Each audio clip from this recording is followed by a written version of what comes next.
Bonjour à toutes et à tous, bienvenue sur Misscom. Pour ceux qui me découvriraient dans cette vidéo, je suis Claire Négrier, révélatrice de personnalité d'entreprise.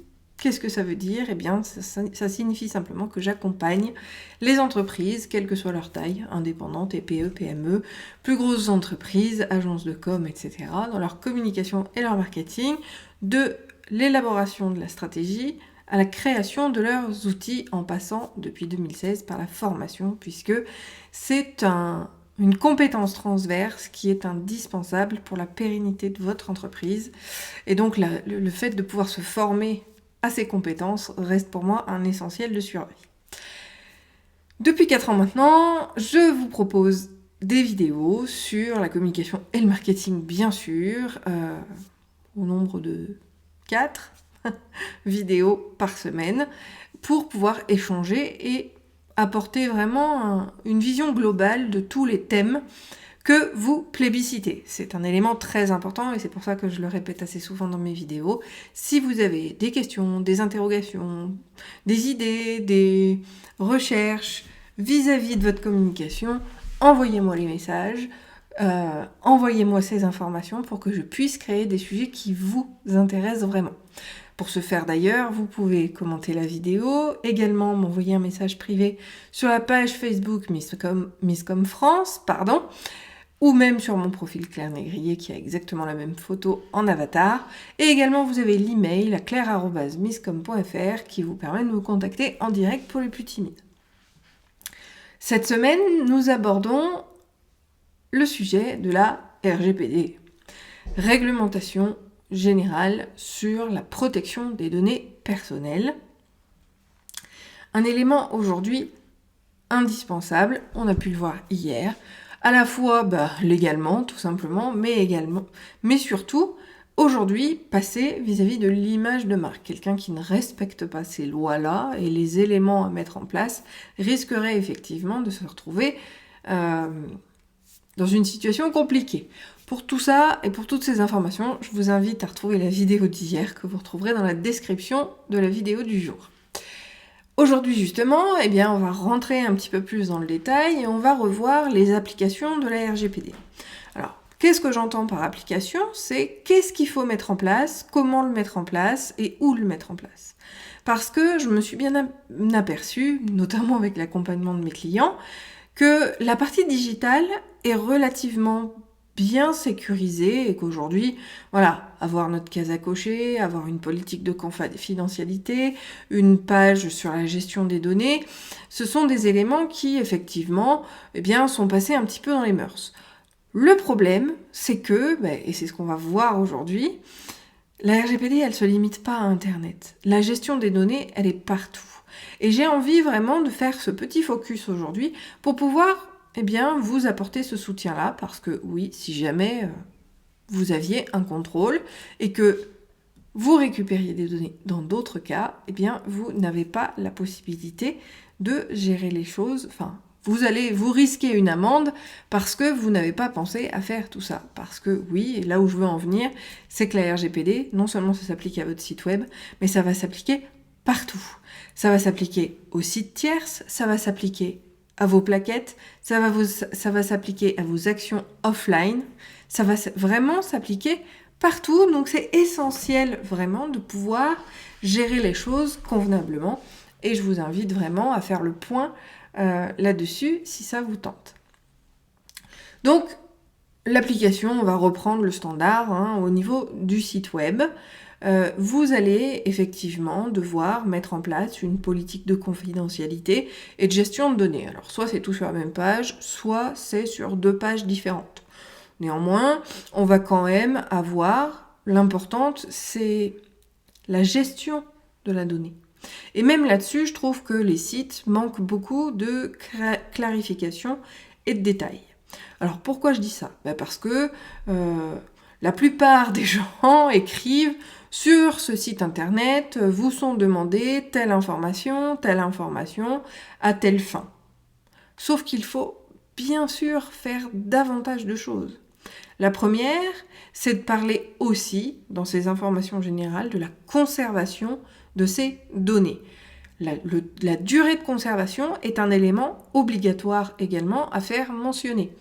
Donc pour info, alors après, vous y appliquez la règle que vous avez envie, bien sûr, mais il faut impérativement que vous puissiez spécifier que les données commerciales se gardent 10 ans et les données marketing 6 ans.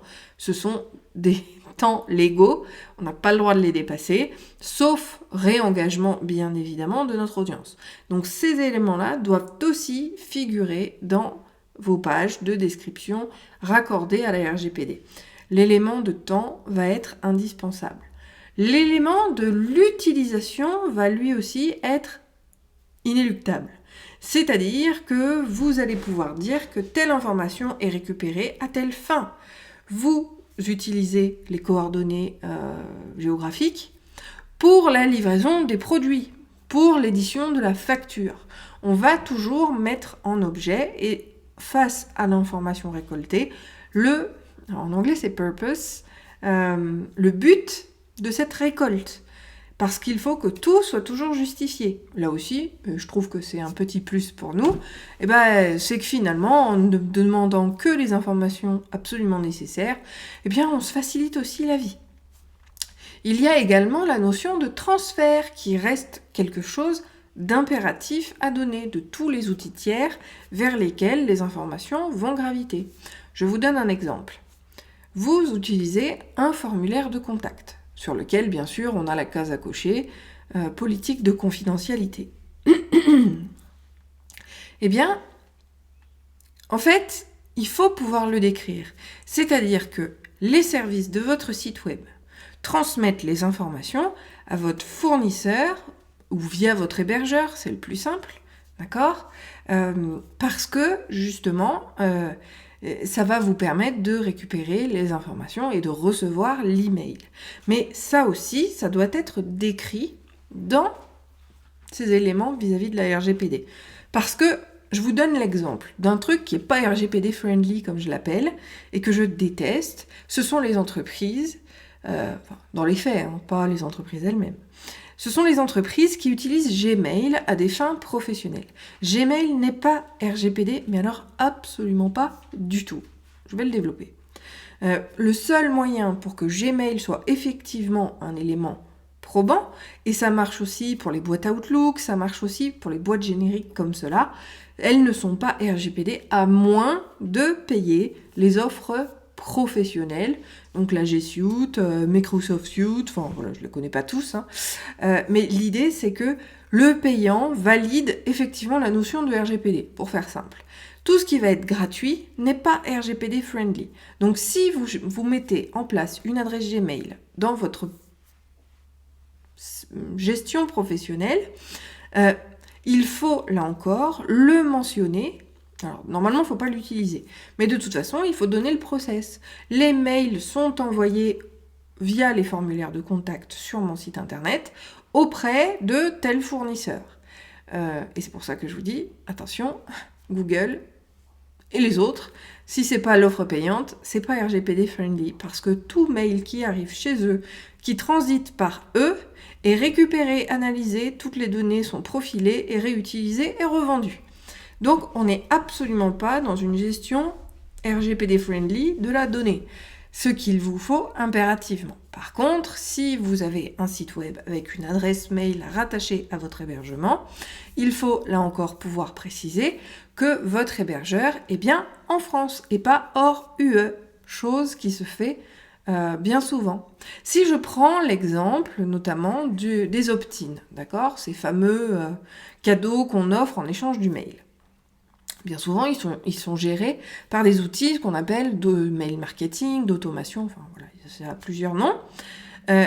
Là encore, il faut pouvoir donner le procédé, c'est-à-dire qu'à travers le site web, les informations sont envoyées à ce fournisseur-là et que les données sont traitées bien souvent outre-Atlantique quand on ne connaît pas les tenants et les aboutissants et les technologies utilisées. Mais la plupart des solutions ont leur serveur et leur maison mère à l'étranger. Et donc du coup, oui, il y a un transfert de la donnée, de base, et en plus de ça, bien souvent, de la transfert de données hors UE, qui implique des éléments supplémentaires à donner et des déclarations supplémentaires à faire. Donc vous voyez, il y a vraiment plein de choses. Donc ça, c'était vraiment vis-à-vis du web. Donc il faut quand même aller dans le détail de tous ces éléments-là. Donc on va aussi parler de la sécurité de ces données. Où est-ce qu'elles sont stockées? Donc sur mon ordinateur, par exemple.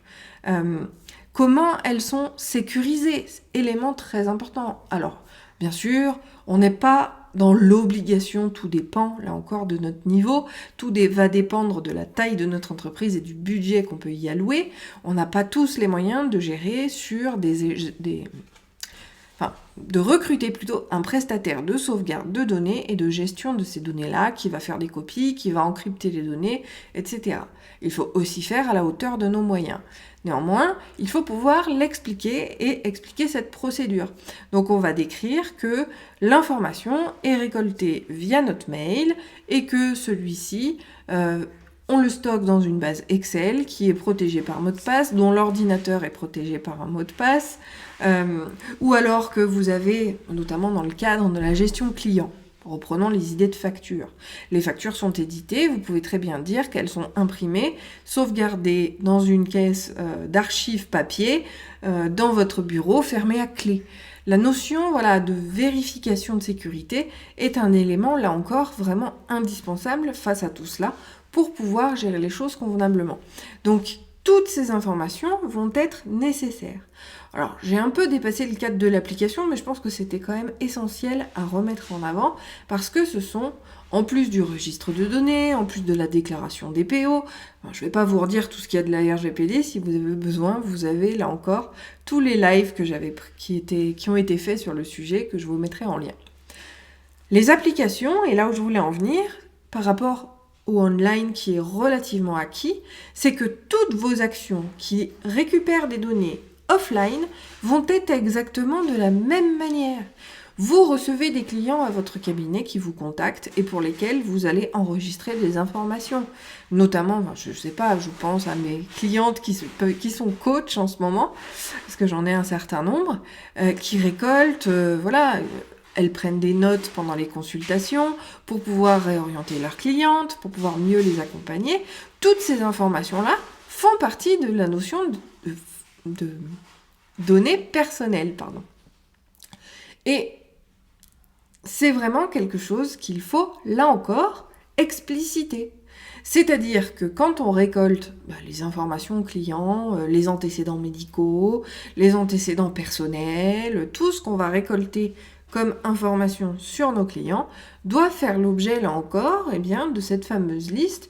Alors on peut l'appeler politique de confidentialité, mais peut-être que dans le cadre d'un cabinet, on parlera plus de règlement intérieur, mais toutes ces informations doivent être nommées et doivent figurer quelque part dans un état, un document consultable, pour que les personnes puissent prendre note et information de ce que vous faites, de ce que vous récoltez. Autre situation que j'ai beaucoup vue et que là encore, on n'est pas du tout correctement outillé pour pouvoir sécuriser tout cela, c'est dans le cadre d'actions marketing, mais type tombola, tirage au sort, qu'est-ce qu'il y a d'autre c'est tirage au sort, les urnes, les jeux qu'on peut faire sur les salons, ou alors qu'on peut même faire sur les réseaux sociaux, ça rentre aussi en ligne de compte. Il faut, là encore, pouvoir décrire les choses. Et les réseaux sociaux, là encore, comme c'est du digital, on arrive à faire le rapprochement. Mais même si vous êtes, même si en ce moment la période est un peu compliquée, si vous participez à un salon, et vous faites un tirage au sort, une tombola, peu importe, sur votre stand, comme ça se fait beaucoup. Là encore, vous devez impérativement avoir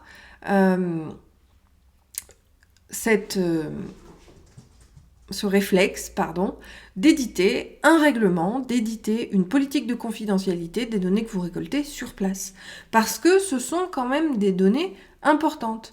Alors, ça veut dire quoi ? Ça veut dire, qu'est-ce que vous faites des bons que les gens peuvent remplir ?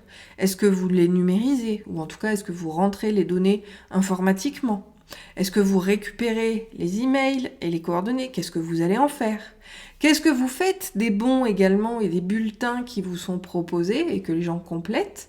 Parce que là encore, la destruction papier doit être encadrée, parce que si jamais vous le mettez à la poubelle et puis que quelqu'un vous vole le contenu de votre poubelle, détrompez-vous, ça arrive, il peut récupérer ces informations. Donc il faut là encore mettre en place peut-être un détecteur de papier ou penser à mettre les bulletins dans la cheminée, je ne sais pas. Vous aurez tout un tas d'éléments à justifier, même en offline, vis-à-vis de cela. Les seules informations où ça ne s'applique pas, c'est quand c'est vous qui donnez vos coordonnées. Genre sur les petites annonces où on peut découper votre numéro de téléphone, sur un certain nombre d'éléments. On verra bien évidemment jeudi, là où la RGPD ne s'applique pas, et j'en ai un sacré paquet à vous donner, parce que non, ce n'est pas indispensable, et c'est pas obligatoire partout. Donc ça, on le verra jeudi. Mais j'avais vraiment besoin de spécifier aujourd'hui, vis-à-vis de ces applications, que au-delà de vos sites web, sur les réseaux sociaux, mais également offline, dans la vie réelle, la RGPD va aussi s'appliquer et nécessite de pouvoir justifier d'une politique de confidentialité, d'un règlement intérieur ou de la gestion d'informations sur la gestion des données que vous récoltez dans la vie dans la vie réelle, parce que ça s'applique aussi. Et tout le cheminement doit rentrer en ligne de compte. Alors pour finir, oui, vous pouvez tout compiler sur la même page, c'est-à-dire que vous créez une page gestion des données sur votre site internet, et que même si les personnes vont remplir des fiches ou un jeu de tombola sur le salon avec leurs informations, vous allez rajouter dans le formulaire de questionnement « J'ai bien pris connaissance de la politique de confidentialité, du règlement intérieur, peu importe, de la terminologie que vous utiliserez, mais vous devez mettre cette case à cocher là, même en offline, et bien évidemment donner la possibilité de consultation à la personne qui va cocher la case, parce que si elle coche, elle peut se poser la question où est-ce que ça peut paraître et avoir besoin ou envie de le consulter. Il faut que ce soit consultable sur place. Malgré tout, donc vous pouvez faire une feuille à part, mais vous pouvez également tout mettre sur les pages de votre site web et permettre à l'utilisateur de le consulter comme bon vous semble. Voilà, donc c'était très très important pour moi de vous parler de ces applications. Il n'y a pas que le online, tout le offline est lui aussi concerné par cette réglementation. Il ne faut pas l'oublier parce que là encore, si on ne verrouille pas les choses, on peut parfaitement être attaquable. Si vous avez des questions, surtout, n'oubliez pas le mail, le message privé, les commentaires. Je suis à votre disposition et à votre écoute, surtout pour répondre à vos questions. On se retrouve jeudi pour les non-applications de la RGPD, un petit peu justement de quoi nous reposer, vous verrez. Et je vous souhaite une très bonne journée, un très bon appétit. On se retrouve jeudi. Bye!